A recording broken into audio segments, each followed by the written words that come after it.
Emmanuel Macron s'est dit, alors un peu à demi-mot, prêt à reconnaître un État palestinien aux alentours de juin. Pourquoi juin ?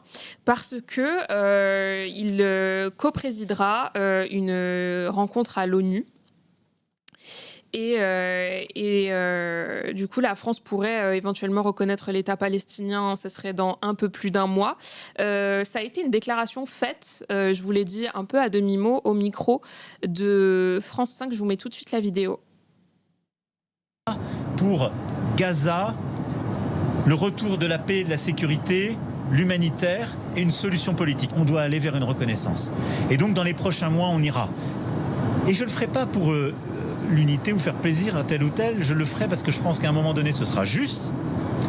Et parce que je veux aussi participer à une dynamique collective, c'est-à-dire qui doit permettre aussi à tous ceux qui défendent la Palestine de reconnaître à leur tour Israël, ce que plusieurs d'entre eux ne font pas, d'être clairs pour lutter contre ceux qui nient le droit d'Israël à exister, ce qui est le cas de l'Iran, et de nous engager sur une sécurité collective de la région. Et notre objectif, c'est quelque part en juin, avec l'Arabie Saoudite, de présider cette conférence où on pourrait finaliser le mouvement de reconnaissance réciproque par plusieurs. Alors qu'il est poussé par plusieurs...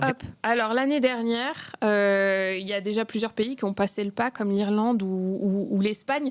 Je vous mets ici cette petite carte qui a été faite par les décodeurs du monde et vous passez votre souris dessus et puis vous voyez les pays qui n'ont pas reconnu l'État de Palestine. Vous voyez aussi les pays qui l'ont reconnu avec la date. Je vais passer ma souris dessus et en attendant, je vais poser la question à Pierre. En fait, on se demande... pourquoi maintenant, après 50 000 morts ? Est-ce que c'est pas un petit peu tard ? On pourrait dire que c'est tard parce que c'est depuis 1947 en réalité que l'État de Palestine aurait dû être reconnu. Oui, effectivement c'est très tard. Si la question c'est pourquoi est-ce que Emmanuel Macron réagit maintenant, je pense qu'il y a plusieurs... Il y a plusieurs paramètres pour répondre à cette question-là. La première, vous l'avez dit, c'est le fait qu'il y a cette réunion qui est organisée à New York, au siège de l'ONU, le 2 juin, co-organisée avec l'Arabie Saoudite de la part de la France. Donc, c'est une initiative diplomatique que prend la France. Et effectivement, ça peut être un bon moment pour ça. Emmanuel Macron avait toujours répondu, on reconnaîtra au moment opportun. Évidemment, personne ne sait ce que c'est que le moment opportun. Donc celui-là pourrait en être un, d'autant plus que comme c'est avec un des plus grands pays arabes, en tout cas un des plus influents pays arabes existants, l'Arabie Saoudite, ça aurait en plus une valeur très forte. Pourquoi il le fait maintenant aussi, très certainement, parce que je pense que... j'espère que c'est déjà les 50 000 morts qui le font s'activer, mais dans ce cas-là, vous avez raison, il aurait dû déjà agir avant, parce qu'aujourd'hui, personne n'arrête le bras armé d'Israël, voire pire, puisqu'on le renforce, puisque j'ai encore entendu ce matin que la Lufthansa, la compagnie aérienne allemande, est soupçonnée, voire accusée d'avoir transporté du matériel militaire pour Israël. On parle de bateaux qui ont transité aussi par la France pour transporter du matériel militaire en Israël. Alors évidemment, on va dire la France n'est pas impliquée directement, mais oui, si, parce que quand elle laisse ses ports ou ses aéroports ou ses espaces aériens être utilisés pour transporter du matériel militaire, ça en fait d'une certaine manière la complice. J'affiche aussi ce tweet qu'a fait Emmanuel Macron qui temporise un petit peu après sa déclaration où il dit oui à la paix, oui à la sécurité d'Israël, oui à un État palestinien, mais sans le Hamas. Il donne un petit peu les conditions. Est-ce que c'est des conditions qui peuvent être réunies d'ici le 2 juin? Il parle d'un État palestinien qui serait gouverné par autre chose que le Hamas. Il parle d'une solution à 2 États, en sachant très bien que la France est un allié, s'est présenté comme un allié quasiment indéfectible de l'État d'Israël. Est-ce que c'est même possible, cette déclaration, de la mettre en place? Il y a 2 choses. D'abord, je veux finir juste sur une chose. C'est que je pense qu'Emmanuel Macron est aussi un peu exaspéré par l'attitude de Benyamin Netanyahou et aussi par celle de Trump, pas simplement sur le dossier israélien, mais aussi sur le dossier ukrainien. Et le fait que Benjamin Netanyahou soit allé voir Viktor Orban en Hongrie, puis se rendre à Washington, a peut-être ulcéré, mais pas suffisamment d'ailleurs pour empêcher l'utilisation de l'espace aérien français par l'avion de Benjamin Netanyahou pour se rendre de Hongrie aux États-Unis. Voilà. Bon, là, il y a un certain nombre de choses. Je pense aussi qu'avec son voyage en Égypte, il a compris aussi ce que la France pouvait gagner aussi avec les pays arabes, avoir une position enfin plus forte et plus juste. Après, quand il dit reconnaissance de l'État de Palestine, ça ne veut pas dire que l'État de Palestine va se mettre en place le 2 juin. Lui, il dit la reconnaissance, c'est une chose. La reconnaissance ne fait pas l'État proprement dit, parce que ça ne veut pas dire qu'Israël le reconnaîtra, ça ne veut pas dire que les États-Unis vont le reconnaître, mais ça permet, d'abord c'est un acte politique fort, qui va dans le sens d'une solution à 2 États, parce que pour l'instant, cette solution à 2 États, il n'y en a qu'un seul qui existe, c'est celui d'Israël.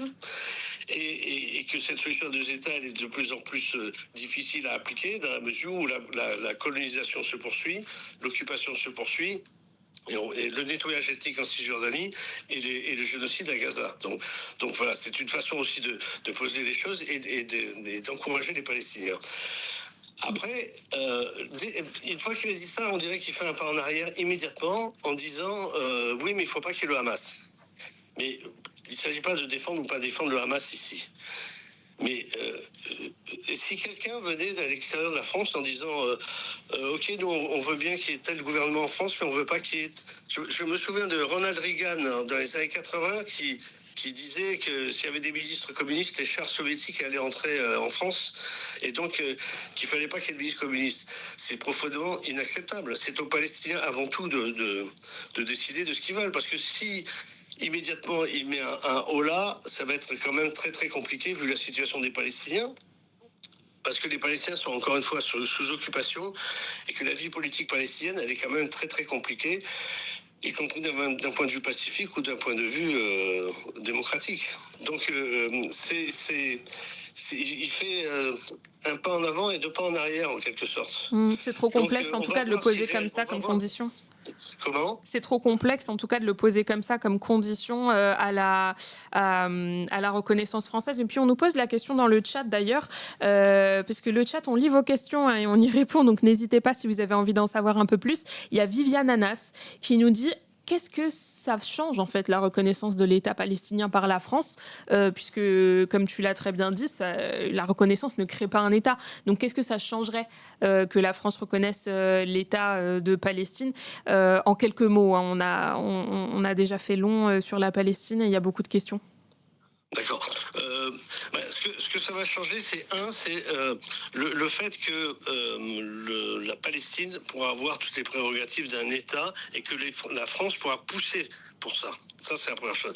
La deuxième, c'est que la considération d'un État, ça voudrait dire qu'à nos yeux, les discussions entre Israël se feront entre l'État de Palestine et l'État d'Israël. Et non plus entre un mouvement de libération qui est l'Organisation de libération de la Palestine et Israël. Et Israël ne sera obligé d'arrêter de dire qu'il n'a pas d'interlocuteur pour discuter, se disant, de la paix. Parce que ce serait un État de Palestine qui, je le rappelle d'ailleurs, devait être déjà créé avec les accords d'Oslo après 1993 quand même. On est en 2025. C'est-à-dire qu'il y a déjà plus d'une génération de Palestiniens qui est née, qui aurait dû naître sous le vocable d'un État de Palestine et qui ne l'est toujours pas. Donc c'est plus d'un point de vue politique que c'est très important que d'un point de vue simplement administratif. Effectivement.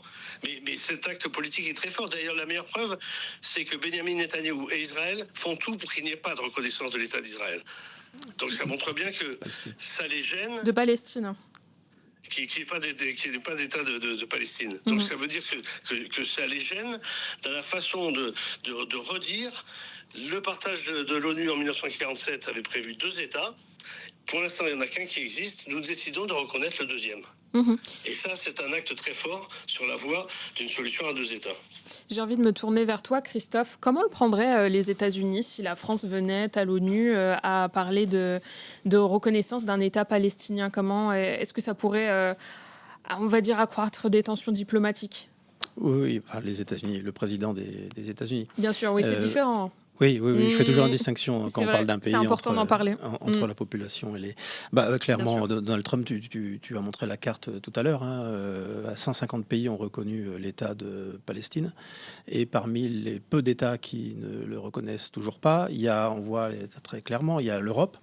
Donc moi, ce que j'ai entendu dans la déclaration d'Emmanuel Macron, qui est intéressant, je trouve, c'est la notion de dynamique collective.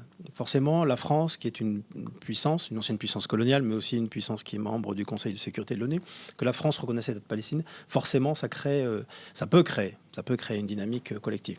Ça n'entraînera pas les États-Unis sur la voie de la reconnaissance, en tout cas pas avec Donald Trump comme président. Donc ça ne fera qu'attiser les tensions, mais de toute façon, les tensions sont à un tel niveau qu'elles ne peuvent pas être pires. Je veux dire, Donald Trump s'occupe du dossier iranien seul, c'est-à-dire il a mis les Européens de côté. En revanche, je pense que ça peut avoir un écho dans une partie de la population états-unienne, notamment parmi la jeunesse, qu'on a vu se mobiliser sur les campus en faveur de la reconnaissance de l'État de Palestine. Très bien. Est-ce que vous avez des questions dans le chat aussi sur cette question de la reconnaissance possible, je dis bien possible, d'Emmanuel Macron, de l'État palestinien à l'ONU? On nous dit, c'est Apolline de Malbeux qui nous dit « C'est une condition pour qu'Israël accepte aussi de cesser le feu selon Emmanuel Macron ». Donc là, je pense que tu ajoutes à la question, qu'est-ce que ça changerait que la France reconnaisse l'État palestinien? Ça serait une condition pour qu'Israël accepte aussi un cessez-le-feu durable. Est-ce que, Pierre, tu peux en dire un mot? Est-ce que c'est réel? Non, je pense pas du tout, non. Je pense que Benjamin Netanyahou est sur sa ligne de course. Il est poussé en ça par Donald Trump et puis par un certain nombre de pays européens, et poussé par l'ensemble de la lâcheté internationale qui fait qu'aucune sanction n'est prise contre, c'est quand même la première fois dans l'histoire, aucune sanction n'est prise contre ce pays qui massacre tant et plus depuis 1 an et demi. Je rappelle que des sanctions ont été prises contre la Russie, je rappelle que des sanctions ont été prises contre l'Iran, je rappelle que des sanctions avaient été prises contre la Syrie à l'époque, je rappelle qu'un certain nombre de sanctions sont prises contre d'autres pays. Là, absolument pas. Donc, et même pire que ça, puisqu'il y a un accord de libre-échange qui existe entre l'Union européenne et Israël, dont l'article 2 stipule qu'il doit y avoir le respect des droits humains de la part d'Israël, et que visiblement ça n'est pas respecté. Or, il y a 2 semaines, il y a eu une réunion de remise à jour de cet accord de libre-échange que personne n'a rien trouvé à redire, et tout va très bien. Donc, absolument pas. Je pense que ça va créer peut-être des tensions, peut-être qu'on va avoir droit encore à des campagnes, peut-être que Macron lui-même va être traité d'antisémite parce qu'il ose faire ça. Et ça montre bien qu'aujourd'hui, tout est dépassé. Je veux dire, Netanyahou est prêt à aller maintenant jusqu'au bout. Vous voyez ce qu'il est en train de faire à Gaza en ce moment. Il est en train de la couper en 3 morceaux, comme ça l'était à l'époque, quand il y avait encore des colonies à l'intérieur. Il continue son travail en Cisjordanie. Il continue à mépriser, y compris les Israéliens eux-mêmes qui manifestent contre lui et contre sa politique. Et personne ne dit rien, donc je ne vois pas en quoi la déclaration d'Emmanuel Macron va le gêner, sauf, c'est un peu ce que disait Christophe tout à l'heure, sauf s'il y a une vraie dynamique collective qui s'enclenche. Mais cette dynamique collective ne doit pas en rester simplement à des appels ou à des déclarations, elle doit maintenant prendre l'aspect d'actes concret. Et là, effectivement, Benjamin Netanyahou aura beaucoup plus de difficultés pour poursuivre ses actions meurtrières. Je te remercie, Pierre, d'avoir été avec nous depuis Istanbul. Ensemble, on a parlé Turquie, on a parlé Palestine. Je te remercie énormément. On me dit bonjour. Qui est la personne qui s'exprime ? Eh bien, c'est Pierre qui signe les articles. Pierre Barbancé Qui signe les articles, on peut dire Moyen-Orient pour l'humanité, qui est en ce moment à Istanbul et qui suit donc les luttes sociales suite à l'arrestation du maire d'Istanbul.